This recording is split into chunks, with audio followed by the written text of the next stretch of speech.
ജപ്പാന്റെ തലവര തല്ലിത്തകർത്തൊരു 96 മിനിറ്റ് ഹൂസ്റ്റന്റെ മൈതാനത്തപ്പാടെ വിഴുങ്ങാൻ തയ്യാറെടുക്കുന്ന സമയം. ലോകത്ത് അവരുടെ പരാജയം ആസ്വദിക്കാൻ കാത്തിരുന്ന അസുരമുഖങ്ങളെല്ലാം തലതാഴ്ത്തി നിൽക്കുന്ന കാഴ്ച. തങ്ങൾക്ക് മുമ്പിൽ നടക്കുന്ന ഏറ്റവും വലിയ റിഡംഷൻ കണ്ട് പൊട്ടിത്തെറിക്കുന്ന ബ്രസീലിയൻ ഗാലറി. പുറത്തു നിൽക്കുന്ന നെയ്മർ ഉൾപ്പെടെയുള്ള താരങ്ങൾ മാർട്ടിനെല്ലിയിലേക്ക് ഓടിയടുക്കുന്നുണ്ട്. പിന്നീട് ക്യാമറ കണ്ണുകൾ പരതിയത് ഇതിൻ്റെയെല്ലാം പിന്നിൽ പ്രവർത്തിച്ച ആ മനുഷ്യനെയായിരുന്നു. വിജയം കണ്ടു നിൽക്കുമ്പോഴും വികാരം കൈവിട്ട് നിൽക്കുന്ന പരിശീലകനെ ലെൻസിലൂടെ ദർശിക്കാൻ കാത്തിരുന്ന ലോകം കണ്ടത് മറ്റൊരു കാഴ്ചയായിരുന്നു. അതെ, അയാൾ എക്കാലത്തും അങ്ങനെയാണല്ലോ. യൂറോപ്പിൻ്റെ തണുത്ത രാത്രിയിൽ എത്ര തവണയാണ് നമ്മൾ ആ മനുഷ്യനെ അങ്ങനെ കണ്ടിട്ടുള്ളത്. തൻ്റെ ടീമിൻ്റെ അവസ്ഥ എന്തായിരിക്കുമെന്ന് അയാൾക്ക് ചിന്തയില്ല. എതിരാളികളുടെ നെഞ്ചിൽ നിറയൊഴിച്ചു നിൽക്കുന്ന ഈ അവസ്ഥയിലും കാമൻ കൂളായി അയാൾ അത് കണ്ടു നിൽക്കും. ചരിത്രം സാക്ഷിയാണ്. ആ മനോധൈര്യം എത്രയെത്ര സ്വപ്നങ്ങളാണ് അങ്ങനെ തല്ലിത്തകർത്ത് ഇതുപോലെ നിന്നിട്ടുള്ളത്. അതെ, അയാളുടെ പേര് കാർലോ ആഞ്ചലോട്ടി എന്നാണ്. ഡോൺ കാർലോ എന്നൊരു വിളിപ്പേര് കൂടിയുണ്ട് അയാൾക്ക്. ബ്രസീൽ എന്ന് അയാളുടെ ടീമാണ്. മന്ത്രവാദങ്ങൾക്കും മുൻവിധിക്കും പ്രവചനങ്ങൾക്കും കീഴടങ്ങാൻ അയാൾക്ക് മനസ്സിലായി എന്ന് പറയാതെ പറഞ്ഞു വെക്കുന്നുണ്ട് അയാൾ. ഇത്തവണയും മോശം ടീമാണ് ബ്രസീൽ, പേപ്പറിലും കളത്തിലും.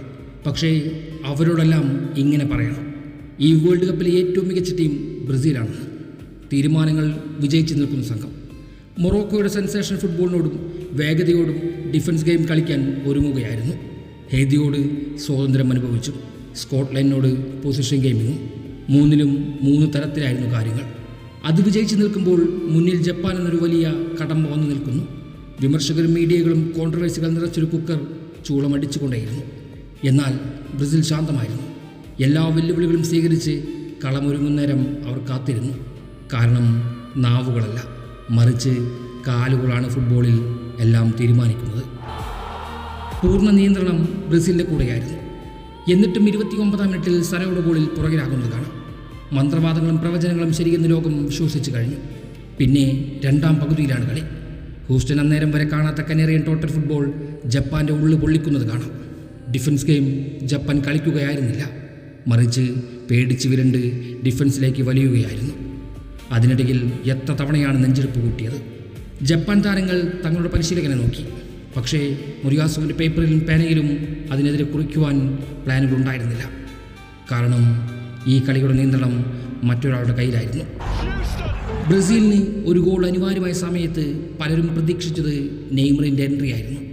എന്നാൽ കാർലോ പക്ഷേ മറ്റൊരു വഴിയാണ് തിരഞ്ഞെടുത്തത്. ജപ്പാൻ്റെ പ്രതിരോധം ഇതിനോടകം തന്നെ സമ്മർദ്ദത്തിലായിരുന്നുവെന്ന് അയാൾ മനസ്സിലാക്കി. വിനീഷ്യസിനെ ഇടത് വിങ്ങിലേക്ക് മാറ്റിയതും റയാനെ വിങ്ങിലൂടെ ആക്രമിപ്പിച്ചതും എൻട്രിക്കിനെ ഇറക്കി വേഗത കൂട്ടിയതും സെൻറ്റർ ബാക്കുകളെ ആക്രമണം ഘടിപ്പിക്കുവാൻ മുന്നിലേക്ക് എത്തിച്ചതും അയാളുടെ അതേ കൈകൾ. നിരന്തര ക്രോസുകൾ. ജപ്പാൻ്റെ സമനില തെറ്റിച്ച സമയം. അന്നേരം കാസ് കയറി ആദ്യ വെടി പൊട്ടിക്കുന്നുണ്ട്.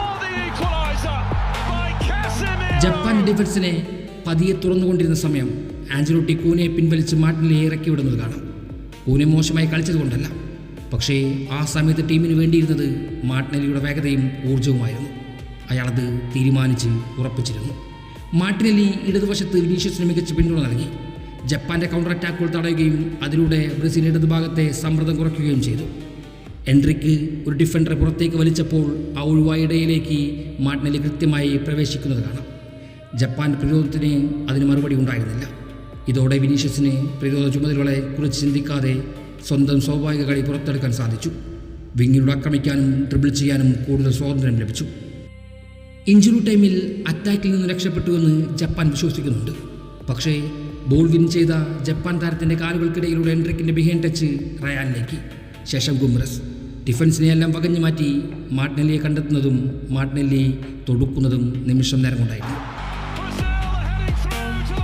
അതെ, ബ്രസീൽ വിജയിച്ചത് കാർലോ ആഞ്ചലോട്ടിയായിരുന്നു. കാരണം എൻട്രിക്കിൻ്റെയും മാർട്ടിനെല്ലിയുടെയും ആ സബ്സ്റ്റിറ്റ്യൂഷൻ ഒരു സാധാരണ മാറ്റമായിരുന്നില്ല. മത്സരഫലം തന്നെ നിർണയിച്ച മാസ്റ്റർ സ്ട്രോക്കായിരുന്നു. മറ്റൊരു ഭാഷയിൽ പറഞ്ഞാൽ Don Carlo is bloody cooking.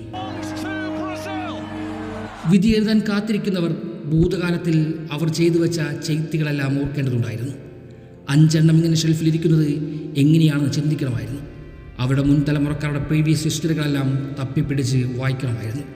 ഈ കനേറിയൻ യെല്ലോ ചരിത്രത്തിൽ ശീലിച്ചത് ദർശിക്കണമായിരുന്നു. ജപ്പാൻ ടീം മികച്ചൊരു ടീമാണ്. അതവർ കാഴ്ചവെക്കുകയും ചെയ്തു.